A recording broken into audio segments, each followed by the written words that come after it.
Our goal with this video is to get you up to speed as quickly as possible with Fusion 360 if you've been using 123D Design. It's not that much different, but it's just enough different that you need a quick overview to get you up to speed, and we got a quick project to try to get you into the spirit of 360. Most important thing to remember is up here top right, you need to remember to sign out when you're done, because otherwise you're going to be sharing your stuff with everyone. So very important, click and choose sign out before you're done, even if you're rushing off to class. Okay, start off. Up here, upper left is the data panel. If you click on the data panel, it's going to show you all of the different options that you've got. These are all your files that are saved out on the web. One of the things that it's got that's really terrific is it automatically keeps track of the versions you've got of files, so that if you've opened up a file and messed with it and now it's not any good anymore, you can go back to a previously created version instead of having to throw out baby in bathwater and start over. If you've worked in 123D Design, you've already worked with the basic key tag. To open a file, you're just going to double click on it. You can see that I have 3 versions of this file out here. I've still got the same roll in and roll out with my mouse button to zoom in and zoom out. I still have the same cube up here. I can still hit the home button. I can hit top, and I can rotate, and I can also grab it and pivot to rotate any way that I like. This should look very familiar to you. What's not going to look familiar are some of the other things on the screen.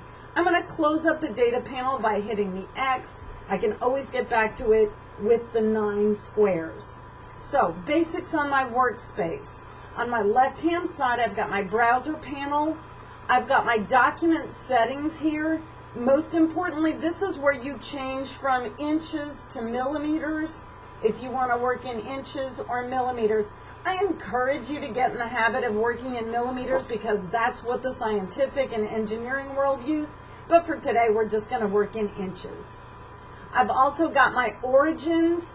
You notice this light bulb. The light bulb says it's being shown or not shown. So right now I've got my XYZ origins based on the fact that my light bulb is on. Click on it again, light bulb is off. If I want to see a specific area, I can click on it over here and it becomes active here. So that's the origin. My bodies is going to be all of my objects that I've extruded.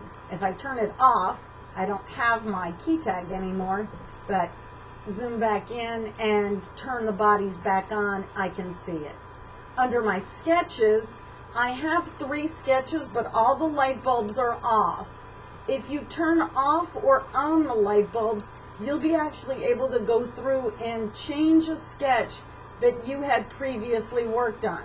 So this is my sketch with my text. This one is the basic outline, and again, the basics of my design. These were all extruded to make this body. If I want to turn off my sketches, just click on the light bulb for sketches, and now I'm just looking at my design body, those objects. Another new thing is down here at the bottom of the screen, and this is really terrific. This is the history of the file. As you move across, this is the hole that made my key in my key ring. If I double click on an item on the history, it will show it to me.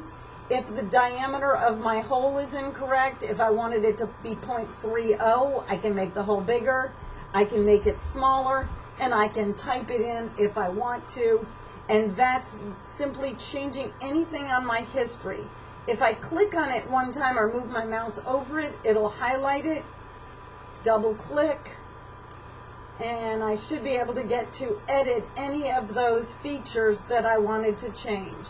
So here I am, and I can now change my sketch here. If I want to go backwards, I can simply move the timeline backwards. Get out of there. If I grab the timeline scrubber, I can move backwards or forwards. If I simply want to undo, undo, undo, you can use the undo option up here, but you've also got it down here in the history. And the history is saved, so if you come back a week later, you can get back to it. And you couldn't do that in 123D Design. So that's a big plus there. Our tools are pretty similar. They're just located in a different place. You've got all your same sketch tools you had before. You've got your fillets. Now those are fillets on a sketch. If you go over to create, we've got the modify. We've got the option of fillets here, and that's going to take a solid and add a rounded edge to the solid. Under our create, we can create boxes, cylinders, squares, same thing you had before. We can also thicken. We can also do things like create forms. If you look at this, it actually lets you do sculpting and all kinds of extra things that you couldn't do in 123D. Today, we're not worried about that. If I go to the modify pull down, press pull is pretty much exactly the same as extrude. It's the same animal. We're not going to worry about assemble or construct today. Inspect will let you measure. We're not going to insert today, but if you were using an SVG like we did before, the option is there. And the last thing you need to know is to get to your 3D print, you're going to go to Make 3D Print. This is different than what you had before. I need to make a selection, and I'm going to highlight what I want to print. I am going to tell it to output to the 3D printing utility, and we're using Cura. When I say OK, it's going to automatically open up in Cura for inspection. It is not, however, going to automatically save my Fusion design, and it's not automatically going to save anything in Cura. So make sure that you save early and save often. Your save icon is up here on the tool panel, and you've also got your new options. It's not going to open until Cura gets all the way opened up. And when we go to save it, it'll ask if you want to put a revision, and I can put here a small or whole so that I know something about this version of my basic key tag, and it now says it's version 3. If I open up Cura, which is down there, I can see my file. I can check and make sure that it looks okay. Same thing we had before. You do want to make sure that your text is thick enough and looks good enough. When in doubt, you can say, you can look at the slices. To look at the slices, go to View Mode and Layers, and it's going to show you the layers. This little blue line is the path it's drawing. Sometimes you'll see the little string left over on your document when you print, and this is a problem here. Now there's a problem with this file. Notice that my beans is printing on nothing. My whole is in nothing. I've got some design issues here that need to be resolved before I try to print it. The fact that I can see the green background below means I have a problem.